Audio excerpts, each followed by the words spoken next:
We'll guide you through how to edit photos in DaVinci Resolve. If you find this helpful, consider subscribing and liking the video. First, open DaVinci Resolve on your desktop and go to the Media page. You need to import your photo by clicking the Import button in the top left corner and selecting the image from your files. Once your photo is imported, switch over to the Edit page.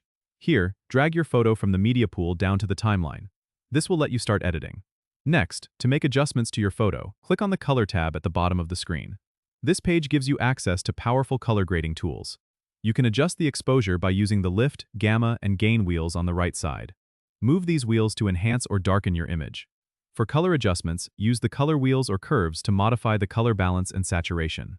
If you want to add effects, go to the Effects library on the left side, find the Open Effects section, and drag any effect you like onto your photo in the timeline. For example, you might use the glow effect to add some softness or the sharpen effect to enhance details. Make sure to play around with the effects settings to get the look you desire. Once you're happy with your edits, go to the Deliver page to export your photo. Here, you can choose your desired format and quality settings. Click Add to Render Queue, and then start render to save your edited photo to your computer. Don't forget to subscribe and comment if this helped you out.